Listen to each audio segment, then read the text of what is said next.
What Dr. Gary Schwartz describes here is his attempts to try and do scientific experiments with the interaction of disembodied spirits.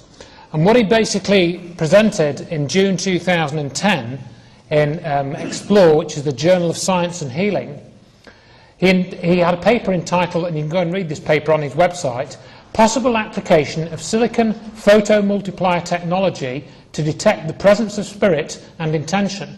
3 proof-of-concept experiments. Science is creating new technologies to make it possible to detect the tiniest amount of energy. So, for example, and again we'll talk about this, there's a device called the silicon photomultiplier system, which detects single photons of light in utter pitch darkness, and you can track them precisely. And anyway, and using this kind of technology, with the latest solid-state physics and the latest in circuitry and the latest in computers, we can actually use this to not only detect the presence of spirit, that is, collaborating spirit from the other side, what we now call our sacred promise team, but also these devices have the promise, and we'll get to that at some point about the soul phone, to be actually converted into technology. Sometimes you have to go into the dark in order to see the light. Sometimes you have to go into the dark in order to see the light. And that's what we're doing now with contemporary technology. And that's also what people do when they meditate, and when people go into trances. One of the devices that we used, by the way, was the silicon photomultiplier system. And in the experiment 2 of the paper that was published in this journal, that paper included 2 specific alleged spirits. One, HHH, hypothesized Harry Houdini, and the other was this alleged angel. And the angel, the alleged angel, actually did even better than Harry. Huh. And in subsequent research, which it will be coming up very shortly, which is probably the most extraordinary research I've ever done in my entire academic career, which now spans a very long period of time. Let me explain that, and your listeners, I think, will really appreciate this. Most of the time when we do research, somebody is interacting with the equipment. There's a physical person present. So I could be doing an experiment, for example, or my research assistant could be doing an experiment, or whoever. And the problem is, how do you know whatever you get, whether it's somehow the mind or the energy of the experimenter, and not the energy, for example, of the alleged spirit? It's always a problem.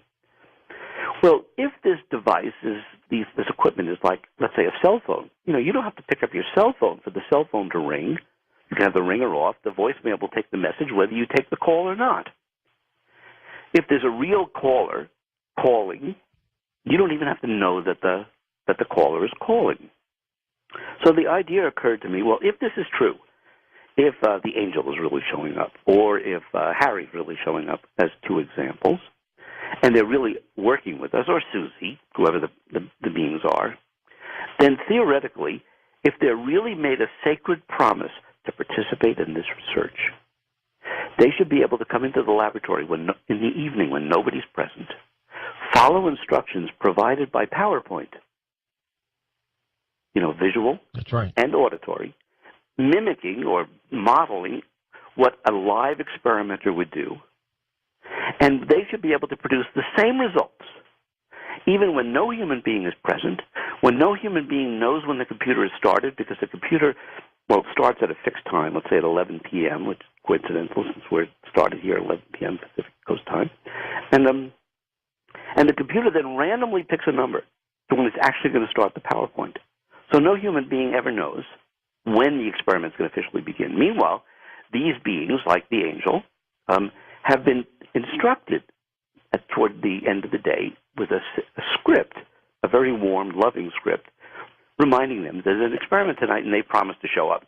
We're treating them with respect, like we would because we're doing sacred research. And then eventually the PowerPoint comes on, and it will say, for example, a welcome angel, thank you for showing up, and as you know in the past, the first part of the data, don't go into the chamber. Just stay away. We're collecting baseline. And in this case, we'd be using what's called a low-light CCD camera cooled to minus 77 degrees centigrade, which is very cold, looking into a pitch black environment, and detecting, literally imaging, getting a two-dimensional picture of the background light. And then it would say, okay, Angel, now please go into the chamber, and for the next half hour, please stay there and let your light glow while the camera collects the data, and we'll tell you when it's done. And then, of course, we'll collect the post-baseline, and then they'll be thanked and asked to leave. And what we did was we had this particular angel invited. On some of the trials, the angel would be invited, and on other of the trials, a deceased person would be invited. We were interested, could we detect both, and was there a difference? And then the next morning, the research assistant would come back into the room, and the data would be collected, at which point then we would analyze the data. So remember, there's no human being present. Now, if this really is spirit, we should get the same results, whether the experimenter was running the experiment physically present or not. And much to my absolute amazement, and we have a paper that's coming out momentarily in a peer-reviewed journal about this, I ran the experiment 3 times after we had done all this pilot research, and we got continued positive results. And the interesting thing was the angelic presence was consistently producing a bigger effect than the non-angel spirit. And this was not with the computer. This was with the experimenter present. I asked my research assistant to invite an angel, particular angel, to come into the laboratory. So, we get a baseline for a half hour, and then he would invite this angel for a half hour, and then we get another baseline. So you get pre the intervention, the spirit presence alleged, and then the post, okay? Now you have to understand that, I'm explaining, is that in this very first experiment, it's a pitch black chamber in a pitch black room. It's completely dark.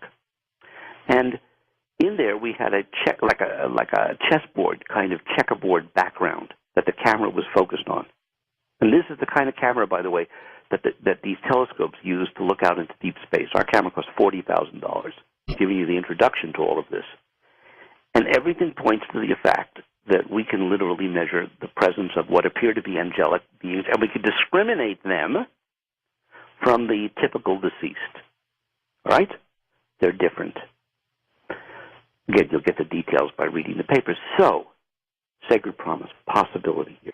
Multiple mediums have told me that there are, I call them alleged angels, hypothesized angels, and they're as eager to participate in this research as Harry Houdini or Albert Einstein or Susie Smith or Marcia Eklund, that if there is this greater spiritual reality, it's up to them.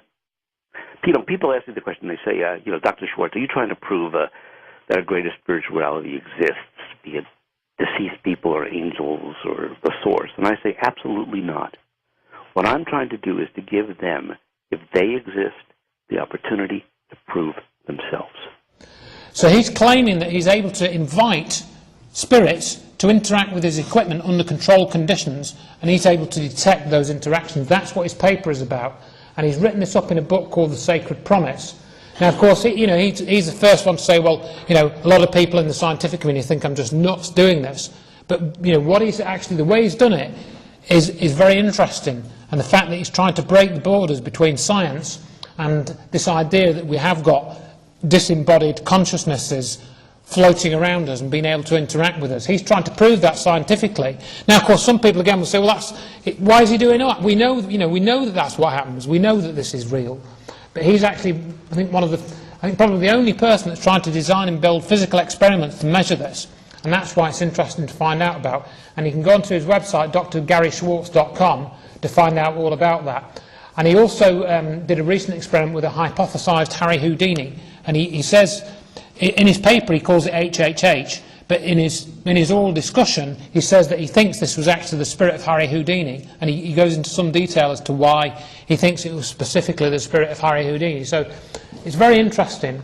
Now, I first came across Gary Schwartz a few years ago because he did some experiments with a chap called Chris Robinson, a psychic, and what he did in that experiment was Chris Robinson, the night before he went out with Gary Schwartz the next day, he had to dream where he was going to go to the next day and write down a description in a notebook. So he would have a dream, he'd wake up in the morning, he'd write down what he dreamt, and then Gary Schwartz would take him to a location which was chosen from a random set of envelopes, and then they would see what was at that location, like a museum, or I think one time they went to a sculptor's site, and that also is very interesting.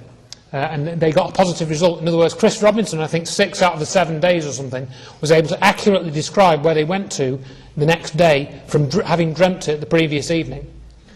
So we're now going to take a look at idiot savants, because this is another thing that's difficult to explain in medicine. It's a well-known phenomenon that happens to people, but it seems like somehow they're tapping into a consciousness field to perform these extraordinary feats of memory, and as you'll see here, I'm going to just play the video clip, which is for 5 or 10 minutes. The Public Library in Salt Lake City, Utah. It's often said that the mind works in mysterious ways.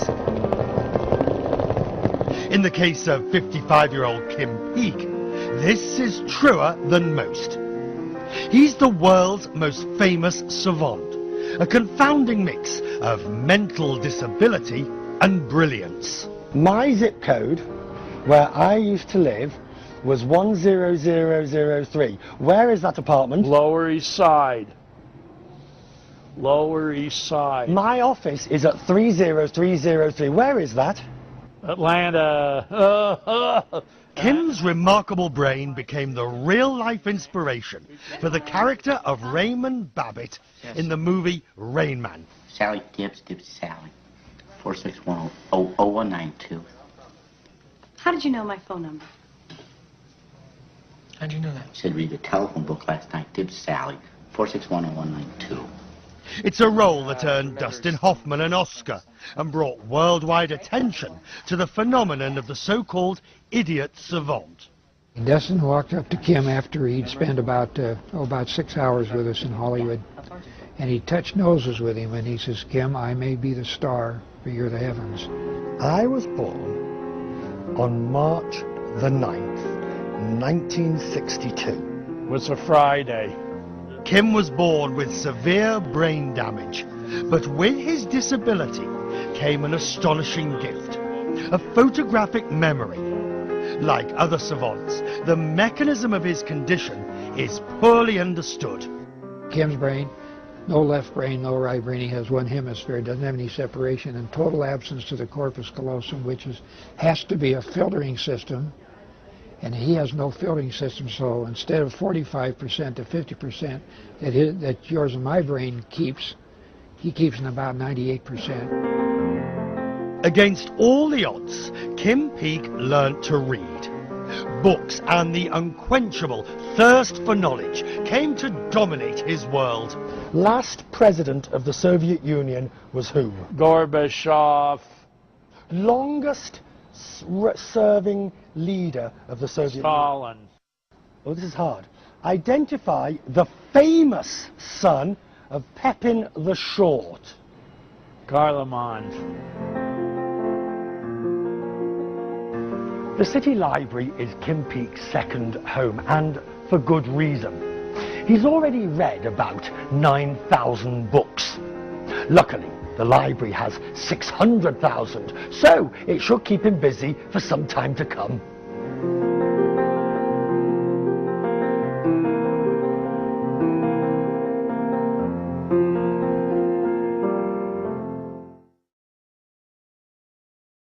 "5 years ago, we met an 8-year-old boy named Rex, who seemed to embody in one small person some of the most intriguing mysteries of the human mind. How it is that stunning ability and profound disability can coexist in the same person. Rex was born blind with brain damage so severe, his mother Kathleen was told he may never walk, talk, or do much of anything. And yet he has talent beyond anything most of us can imagine. We were so captivated by Rex that we decided to follow him, to keep coming back to see what the years would bring. The last time we visited Rex and his mom, he was 10. Today, he's 13 and as joyful as ever. But before you meet Rex today, meet Rex as we first did. Hi, Rex.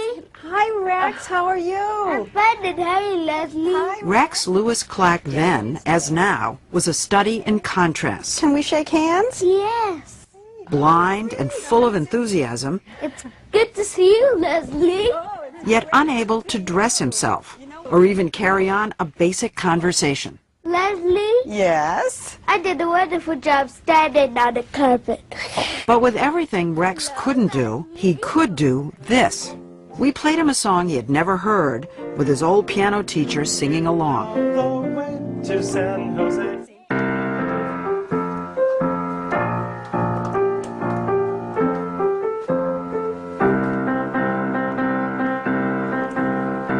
Remember, he can't see the keys. Rex is a musical savant, one of a handful of people in the world who share a mysterious combination of blindness, mental disability, and musical genius. Good job. Amazing. But away from the piano, well, look. He was easily upset, confused by basic concepts. What shape do you think that is? A circle. And unable to find his way around the apartment he lived in his whole life. Let's find the toy box. Music seemed to be Rex's only real connection to the world, to normalcy. And the question was how far it could take him.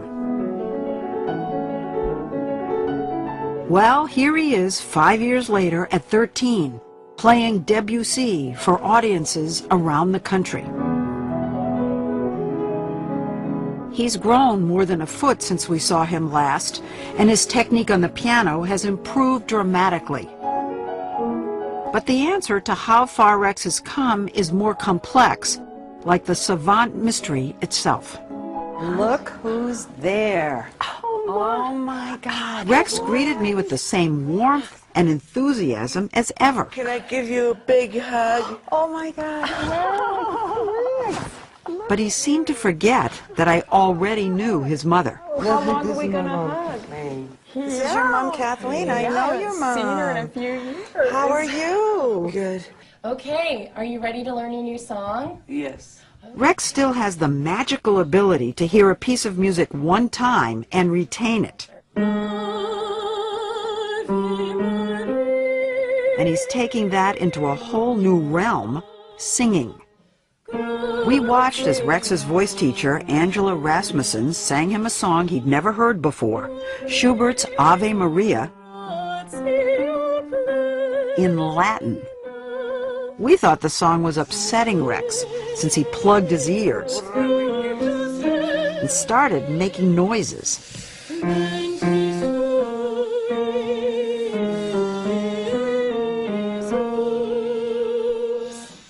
What do you think? I think that's great. We were wrong.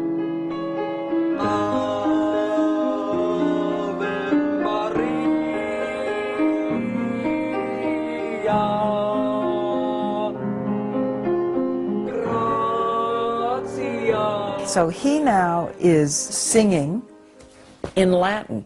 That's Rex.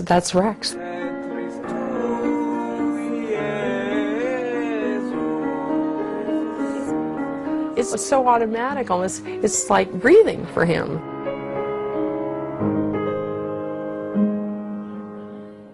So that's just an example, I think. Obviously, one of the people that have studied this is when the brain becomes damaged that some of these things actually come to the surface. And it's almost as if somebody like, particularly with Rex, well, both of them, but particularly with Rex, because most of his brain has sort of been shut down, or a good proportion of it, through the bit that's actually working, he can access this ability, it's like he can access this knowledge of how to play the piano or how to sing, and just do it just like that without, each of us would have to practice for weeks and weeks and months and have all this coaching and may not be very good, but he's able to do it instantly.